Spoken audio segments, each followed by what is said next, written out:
अस्सलाम वालेकुम जी, साराना का सलाम कबूल कीजिएगा।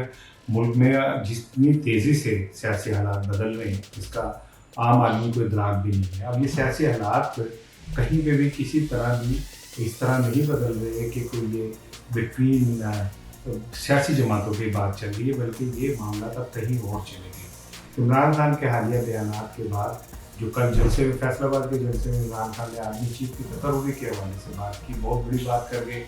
और उनका कहना था कि नवाज शरीफ और आसिफ अली जरदारी ये चाहते हैं कि कोई ऐसा आर्मी चीफ दबंग, ऐसा मजदूर वतन आर्मी चीफ ना है कि वो आके इनकी चोरियाँ पकड़े। अब ये बड़ा एक पाकिस्तान की फ़िज़ाओं में जहाँ पे इस तरह की बात नहीं की जाती है और पाक फ़ौज के हवाले से हर बंदा मोहतात होकर गुफ्तगू करता है, ये बयान बड़ा इम्पोर्टेंट था। जिसके जवाब में ISPR की जानिब से शदीद गम से इज़हार किया गया और उनका यह कि उन्होंने कहा कि जो पाकिस्तान के इदारे हैं उनको मुतनाज़ा बनाने की कोशिश की गई है और की जा रही है। अब इस सूरत हाल के बाद ये बात क्लियर होगी कि ये लड़ाई ना नवाज शरीफ और इमरान खान की है, ना जरदारी और इमरान खान की है, बल्कि ये लड़ाई इमरान और इस्टेब्लिशमेंट की लड़ाई है। अब ये इस्टेब्लिशमेंट की और इमरान खान की लड़ाई क्या रंग लाती है, ये एक सवाल है। और इस्टेब्लिशमेंट इस हवाले से बिल्कुल जिसे कहते हैं पॉइंट ऑफ नो रिटर्न पे खड़ी है और वो ज़ीरो टॉलरेंस का फैसला हो चुका है। यही वजह है कि पिछले दिनों में आपने बहुत सारे लोगों के हवाले से और उन लोगों के हवाले से जो हमारी पाक फ़ौज के ऊपर गुफ्तगू करते थे, गैर मुताद गुफ्तगू करते थे, उनके हवाले से आपने एक्शन देखा। वो इमरान या रियाज हो या शहबाज गिल हो या कोई भी हो, और उसके जो बाद उनकी वो लैंग्वेज हुई वो भी आपने देखी।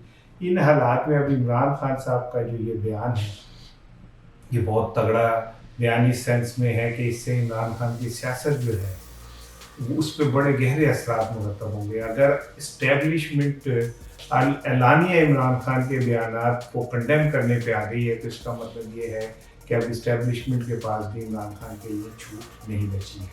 अब इन हालात में होने क्या जा रहा है, क्या होगा, सूरत हाल से तो अंदाज़ा ये हो रहा है कि आने वाले दिनों में हो सकता है इमरान खान की गिरफ्तारी भी हो जाए और इमरान खान को जो छूट दी जा रही थी वो भी ख़त्म हो जाए, उनके ऊपर नाअहली भी हो जाए।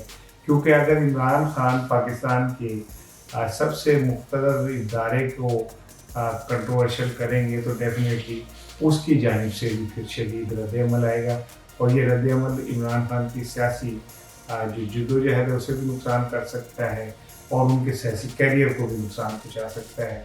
और जहाँ तक बात है उनकी पॉपुलैरिटी की और जहाँ तक बात है उनकी अवामी मकबूलियत की, तो उससे तो कोई चैलेंज नहीं कर सकता। लेकिन माजी में भी ये देखा गया है कि अवामी मकबूलियतें अपनी जगह पे होती हैं, लेकिन इदारों के फैसले ज़्यादा अहम बन जाते हैं और उस इदारों के फैसले के पीछे तमाम क़ुव्वतें जो हैं वो पनाह लेना बाइस फ़ख्र और बाइस रहमत समझती हैं। इस पर मैं मज़ीद बात करूँगा। अपना ख्याल रखिएगा। अस्सलाम वालेकुम।